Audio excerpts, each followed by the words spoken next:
so I'm going to have you introduce yourselves, and so this Zoom is all about script supervisors, which is you guys. Yay! Soup switcher, gracefully fed. Soup switcher, say bye bye to bread. If gluten's been a bitch, then ditch her with soup switcher. So if you want to introduce yourself, that would be great. So Okay. whoever goes. I got my soup though. Okay, good. We'll get Does to the everybody soup. have their soup? And I chose a white bowl so that we could see. Oh, yours is better than mine. I like that. I should have done that, but I want it white. It all works. I have I'll white. put it close to my closet door here because I'm seeing all sorts of stuff. Nobody looks, nobody. Oh, I look. I so look. Really? I already took notes. Don't look back here. Okay, so we all met through sitcoms. We all been on sitcoms together, and you guys are all script supervisors. Who wants to tell me what that actually is on set? Well, We are the heart and soul of the show. No. I wrote that down, actually. and we are the I wrote that you're the hub of the show. also the unsung heroes of stage. Should I say heroes? Maybe not, but I Unsung, definitely. You know that totem pole that you see and there's faces and whatever, and then there's the one that's in the grass? That's us. That's Yeah. us. Okay, a lot so of jobs on set. I'm not gonna lie. for those What'd you say? That could be a lot of jobs on set. Not gonna lie. But we're visible yet invisible. Depends on where you work, but But basically what you guys do is you keep track of what's going on in the script. So in the script, we read a script, we make sure that the timeline flows accordingly. There's not too many things happening on one day. So we're prepping our script, we're reading it for that. A continuity of time, of place, of knowing who the character is after working on it for a few years and tracking her story or his story. And what else, ladies? You jump in. you're like well, the data we got a lot of jobs. It's not just Yeah. that. We really need to be multitaskers. Another really important part of our job is timing. We have to time when we're rehearsing, because a sitcom, which is where we work, has a set amount of time. It's a little different now with all the streaming, but on a old-fashioned kind of sitcom, there's a set time. And if the show is too long, then they have to cut all the funny out to stay with the story. So it's important that throughout the time from the initial reading, we are as accurate as we can be with our stopwatches and our little bit of guessing, because it's also kind of like a feeling. It's a rhythm. We've got to feel the story. We've got to feel it so that, we don't get in too long or short when they go into editing. At the end of the day, it's the writers that cut or don't cut, but we just have to tell them. Not only that, they're asking us how much laugh spread, how much will this spread? I don't know. How funny is it? We guess. We have a live audience that comes in and they want to know how much have you allowed for the laugh spread, for the blocking, for the camera work that will pad and spread the length of time that we're timing the show. Right, because people don't know how detailed it is. They don't know at the end of the night, you're literally like crunching the time and, whether it's plus or minus time and seeing where we can make it up or where we have to cut it out. And you guys are doing all that. I mean, for me, like I said, I feel that you guys are like the hub of the show. So like you're my gossip center because you are in the center of everything. The writers, the director, the actors always surround themselves like with you guys. You're the first person the actors see. Like you know what's going on in set more than anybody else. And so whenever I come down, I'm like, what's going on? Like, you're my favorite people to talk to be quite honest, because it's always like you have the best. We have stories. We do. Right. We have a lot of stories. In addition to the timing and in addition to being prepared from day one, which is a reading, and you haven't seen sets yet, and there could be a big banquet scene, a wedding scene, or whatever, and 50 extras are coming in, and you're basically playing a guessing game because you haven't seen a set. You don't know how big and wide things are going to take, a cross is going to take, and whatever. So it really is, as Sorel said, about having a sense of how long things take. Just, you know, you talk it through, you read a stage direction, you sort of get a rhythm of how long and what the spread will be. But as you said, the first people, the actors see and whatever, and we're running lines and with the And then actors and Let's cueing talk them when about they need it. continuity. I was Well, the gonna, But then, continuity. how about we start with the rehearsal process, because that's where it all starts, where we have to start paying attention, marking when they blocking, which means when you rehearse a scene and an actor picks up a bottle of water, you know what line does it's tied in with you know what continuity, hand right? they're lifting it up with. Yeah, call or when out they and get say- up and when they crossed and Yeah. go sit somewhere else, because it's all planned, and we need to know when they move during the rehearsal process. Right. They Uh, And rely not on- only for continuity, but for cameras who will come and say, wait, what line does she stand on? Because I have to be prepared. When is she crossing and who's crossing where? Yeah. Can I ask you a question? Because you guys do all of that. I mean, it's a lot to cover.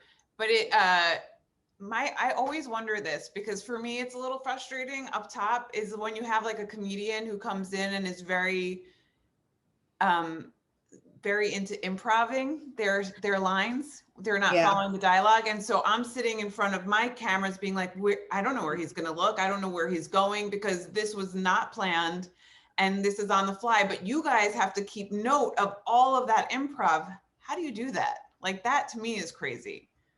Quickly, write- speed writing, Chicken No, scratch. you know, hieroglyphics. You just do it, and you're forever erasing, and you know, Forever erasing. we're marking our script next to every line. There's sort of just a universal shorthand of an arrow up means at the end of a line means that's where they got up. An arrow what I do down is too. where I they do the sat same down. An thing. X is where they crossed. Or, you know, when did they take a drink, or was their button open and closed when, or when did he take his jacket off? It's just all that stuff. And it's just little notes that we put in our script that nobody else in the world would ever understand but another script supervisor.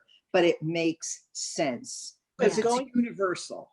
But talking about what you said about the comedians, I've worked with a couple of them, you know, which during the rehearsal process, the scene was a minute and a half long, and in front of the audience, I kid you not, 15.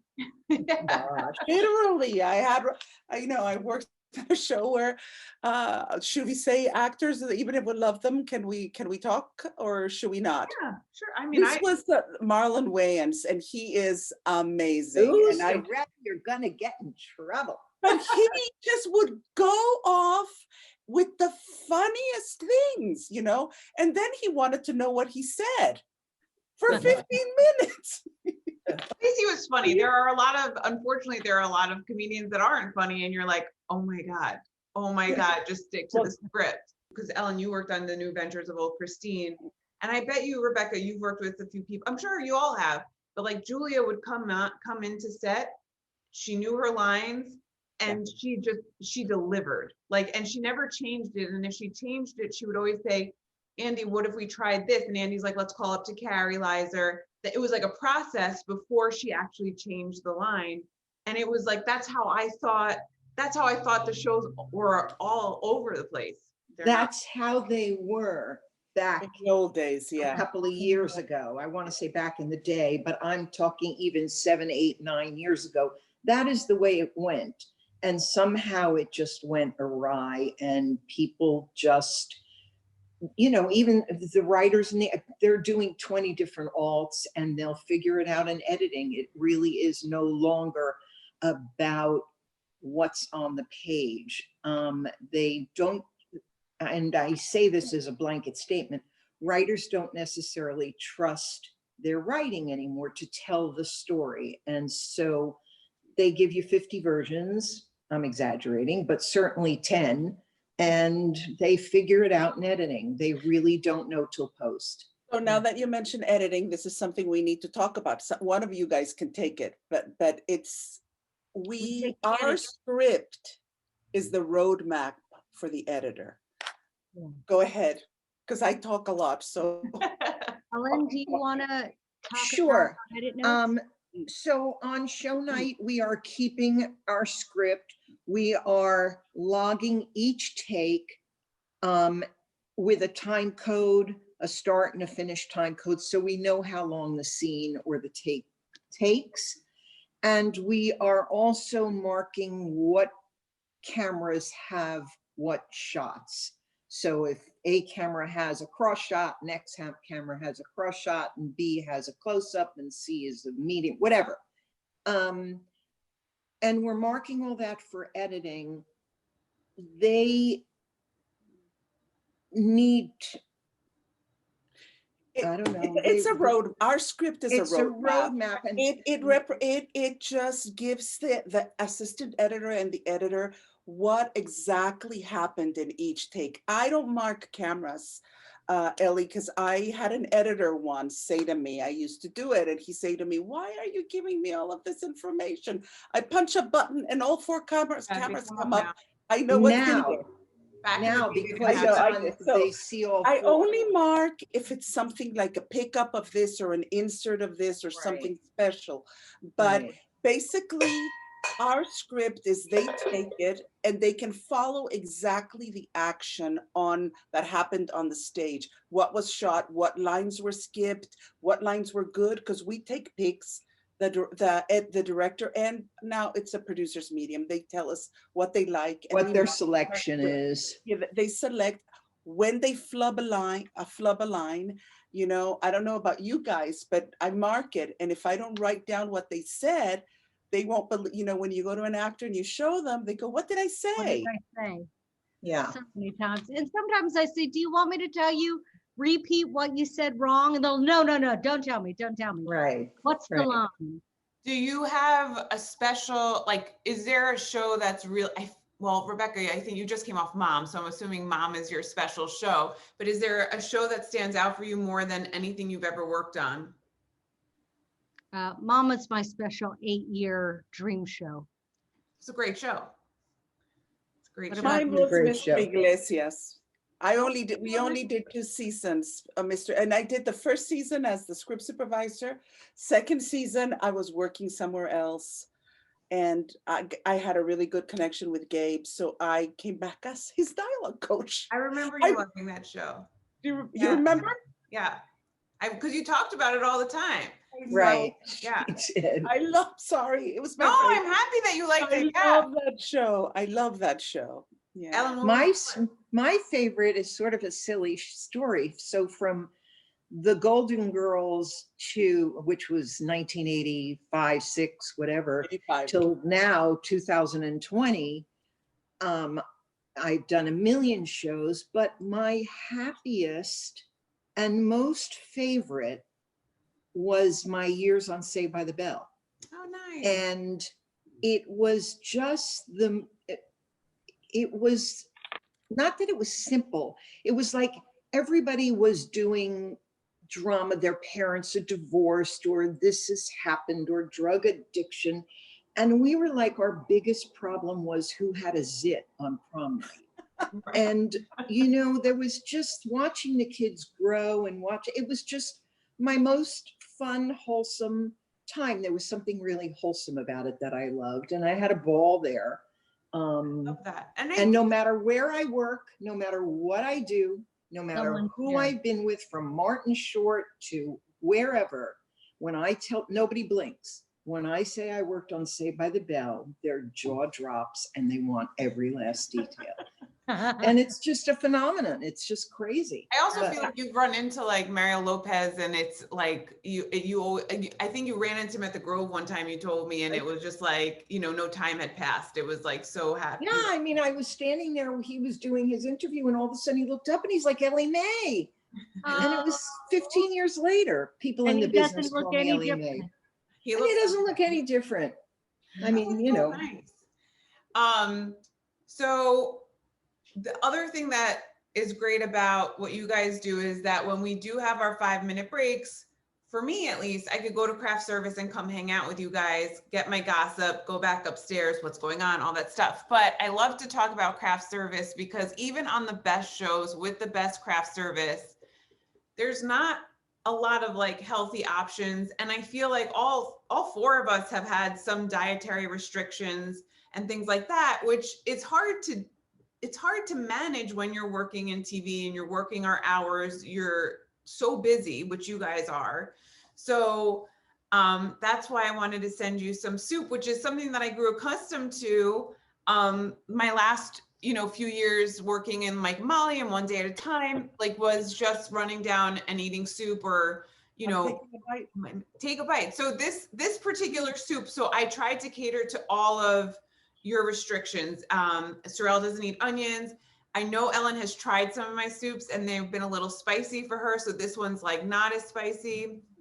So this is a zucchini soup, and it's what they call like a low FODMAP. It's on a low FODMAP diet. What does that mean? what does that mean? So low FODMAP is like no garlic, no onions. It's, very, very basic. It's staying away so that, you're not aggravating your digestive system.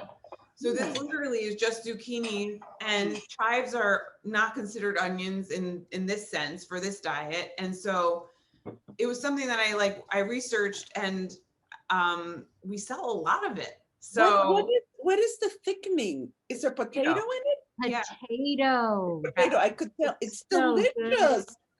Are we supposed to taste it now, Tracy? I've been eating it. I had one that's taste. I great. couldn't stop. It's really good. It's hearty, but light and clean. So that's like wonderful comfort, but it tastes clean. It's It great. tastes clean. You're right. We're on set. It's- They do give you soup, but in the trays, and it's like such a weird thing for me to wrap my mind around, is to eat soup, ladle it from like a food tray. Yeah. Like not a kettle or a bowl. So like I just brought my own, but I just think in TV and on set, we need better options. There's so many people dealing with so many different things, and they started to get better, but I don't know how it has been during the pandemic. Like It's a different world. The pandemic is a different. First of all, we cannot have I need any to eat. food or drink on stage. right. And we script supervisors never really have a chance to go out, because when people have 5s, we're cleaning up our stuff. We're doing, Working. so Yeah. we're still working. It just Tracy, and- this zucchini soup is divine. It's So good. it's so delicious. It's very delicate, yet creamy and hearty. Yeah. But it's not heavy like chowder is heavy. This is a yummy, yummy soup, but very delicate. But you just try to keep it simple ingredients. oh, it's delicious. You don't want to keep. You don't. I'm eating more. I did give a piece of banana bread to Rebecca and Sorel, and I know you guys tasted. I wanted you to, because I sent it. I loved it. First of all, how did you sweeten it? Because it wasn't very sweet, and I love that. So it's You the said- bananas, and I do a little bit of coconut sugar. I don't use refined sugar. So, but coconut sugar if you're avoiding sugar, it's still a sugar, but it's not refined. It's not white sugar, which is, they say you should really avoid. So I do a little bit of coconut sugar, and then the bananas itself sweeten it. And then this time, like I kept trying to like figure out like why it was coming out dry. And I used a little bit of coconut milk, like maybe like 2 tablespoons, and it kept its like you know, consistency. And so I was just like, I'm going to send this out because Yeah, and I didn't get it. Rebecca said she and the girls ate it immediately. I was I like, did why too, didn't I'm I get sorry. this? I asked first, and then you said, no, we're not. And so I said, that's okay. I don't need to save. no, I took it out of the freezer before it had frozen. my And I biggest had fear with the sweets is sending them nationwide. And like, you know, I have to do a test. I always do a test to my parents and I want to make sure that like I do it. But if I had these options on set, I feel like I would have been able to maintain my health. Absolutely. But How do we get you on Tracy, set? that's, We, how do we get we you have on to set? script, we have to talk to our craft Crafties. It's Mhm. and, you know, and the other thing is like it's so generous, but one of the things that the writers do and producers do, directors, and it's so lovely, and I'm always been so grateful, are those wonderful trucks that they bring over, but it's never anything healthy. And so, No. or I'm Like allergic to something that is in them because I developed so many allergies. And so I literally am bringing like a fridge to set every time I go to work. And like, I have like a cooler up in my thing. Like You need a cart, like the I need old a ice cart. cream carts in Guatemala, you know? the sound guys always look at me weird, like, oh, here comes Tracy with her 10 bags. Like it's, I mean, it's so embarrassing, but. No, but you know what? Now that you said that, I have to tell you, this year for me, with work has been really interesting. I've gone back to the past. I worked on a show called Called Me Cat with Maya Bialik, whom Yeah. I did Blossom with when she was a little That's kid. great. She's And there's great. another actress, Kyla Pratt, that I had done a show one-on-one with her when she was a little kid, and now they're beautiful young women. And now I am on the reboot of iCarly, and I did the original. But That's kind of cool. it's just kind of It's fun for me. back to the future. Rebecca, I loved working with you on Perfect Couples because I felt like you were and it was a single camera show, and Rebecca is in the thick of it. And as on a sitcom, you could sit around, there's more chairs, you could see more cameras, but on a single camera show, you really are like, you're that one person in the hub of everything. So I was like, wait, what's happening? This is great. So I love that show too. Yeah. But yeah, You and I did One Day at a Time together. I love One Day. at a Your Time. favorite show. Yeah, you love that That's show, my right? favorite show. It's It so was a good. dream. It was Yes. So good. The writing's so good. so good. Oh my God. When I came in to cover for For me. both of you at some Oh, point, for both of us. and everybody was reacting and laughing, and I really didn't know the character. I didn't know anything. I knew the old one. On show night, I stood at my podium and sobbed.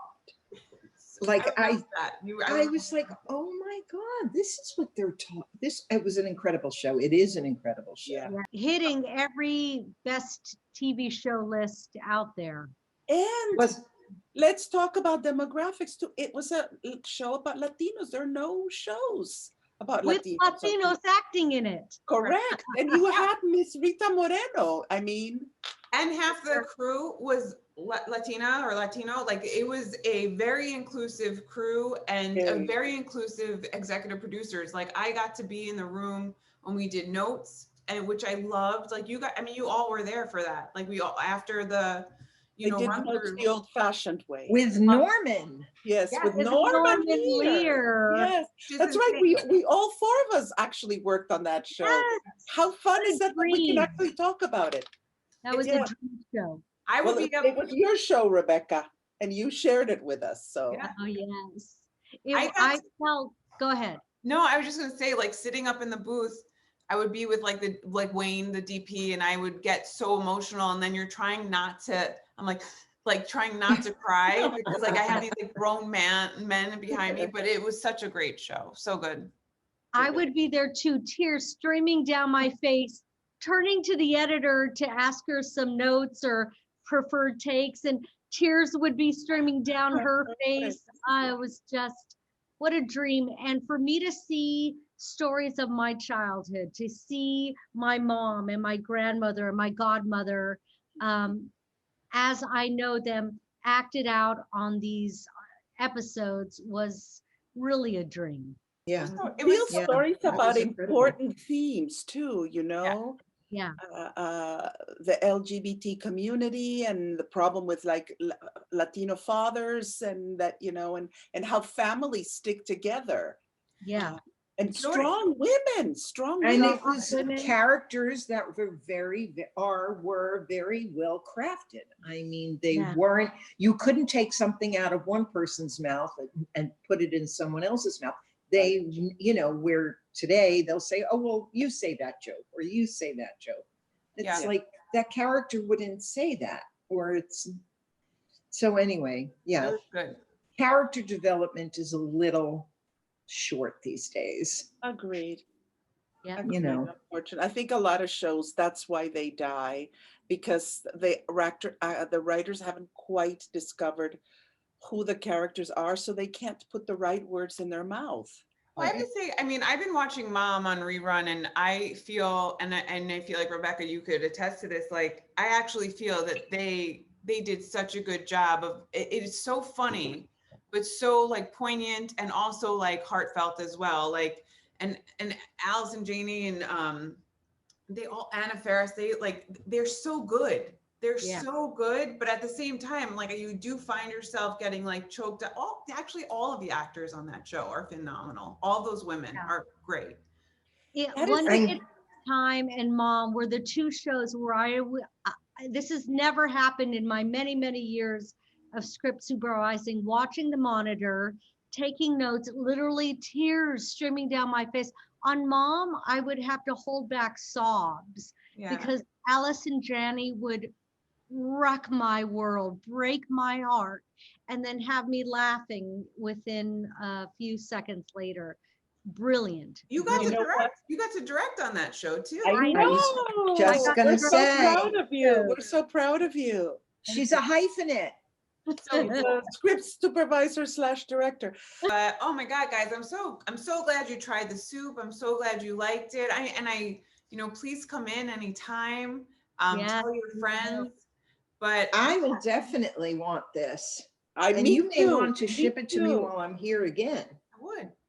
Yeah. So you ship out.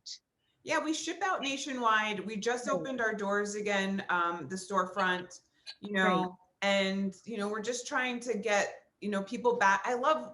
That's kind of why I opened the shop. Like, I love talking to people, obviously. I talk a lot myself.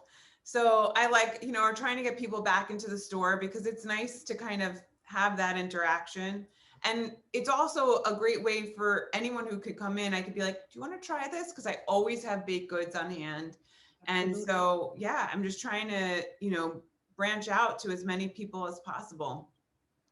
Even on stage where, there's 250 people on any given show night. And it's not even if you have food allergies or whatever it is.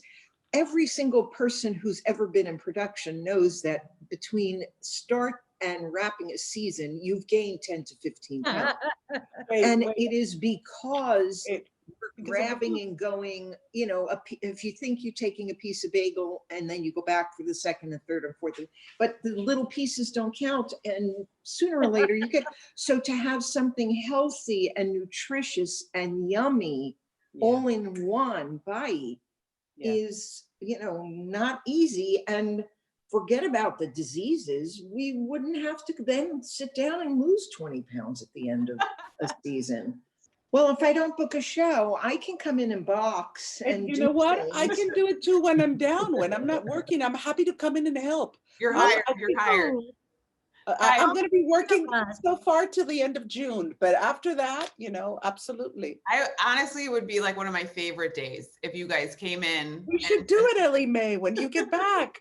I want It's to the do gracefully it. fed Want to come and do it gals. too? Oh my God. Script supervisor day. Oh my God, it would be like the best. It would be the best. I need a t-shirt. I need I'll a get you t-shirt one. that says graceful. Gracefully fed script Hold supervisors. on. I have a whole thing of everybody could wear their own hats. Oh, Nice. it's wonderful.